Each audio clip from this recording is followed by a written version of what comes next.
Channel के लाइक कीजिए, subscribe कीजिए, शेयर कीजिए। भोलेनाथ के चरण में प्रणाम करती हूँ, मैया भवानी के चरण में प्रणाम करती हूँ, गणपति के चरण में प्रणाम करती हूँ, हम अपनी माता पिता के चरण में प्रणाम करती हूँ। मेरा प्रणाम स्वीकार हो प्रभु, मेरा प्रणाम स्वीकार हो। सभी देव देवी के चरण में प्रणाम करती हूँ, मेरा प्रणाम स्वीकार हो प्रभु, मेरा प्रणाम स्वीकार हो। अच्छा भजन है। अब देखिए भोले बाबा के शीश बहना का कह रलन है।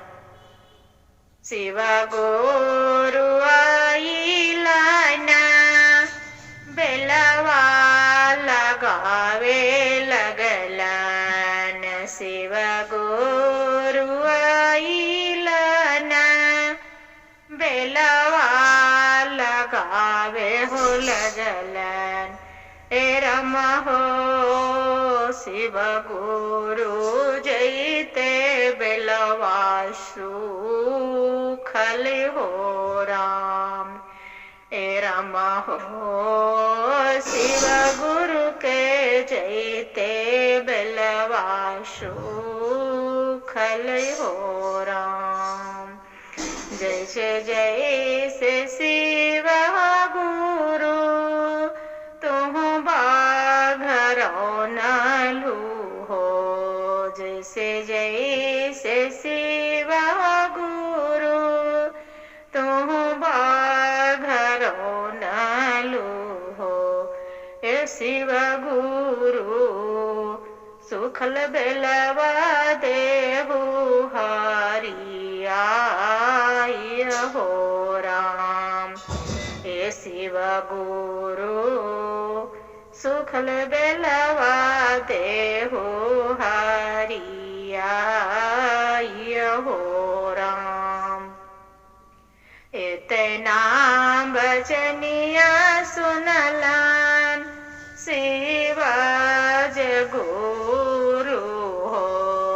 इतना बचनिया सुनलन शिवज गुरु।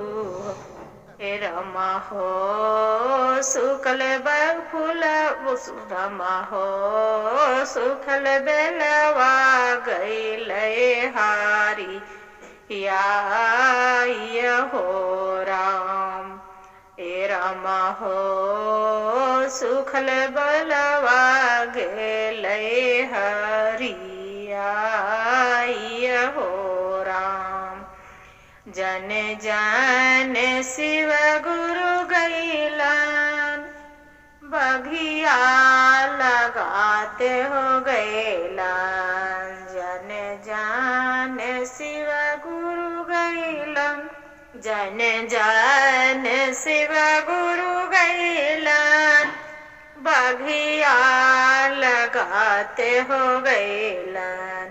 हे रमा हो सुखल बगिया गैले हरिया हो राम।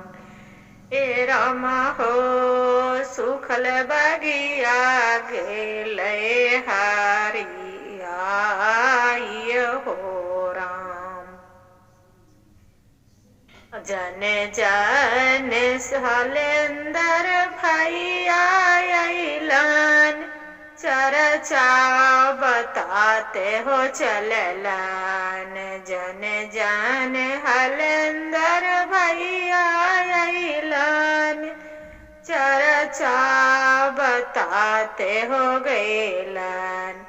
हे राम हो तीन सुत के शिवा गुरु दिहलन गे आनव हो राम। हे राम हो तीन सुत के दिहालन गे आनव हो राम। आइलन लीला महादीदी चर्चा फैलावे हो लगलन। आइलन लीला महादीदी चर्चा फैलावे हो लगलन।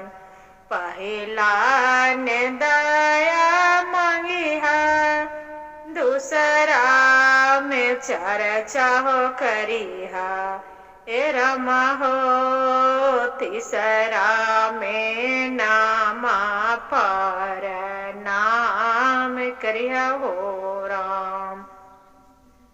अलन लीला महो दीदी फूलवा लगावे हो लगलनी अलन लीला महो दीदी बेली फूल लगावे हो लगल हे रमा हो फूलवा तोड़िए शिव पर चढ़ाए भी हो राम। हर हर महादेव, घर घर महादेव।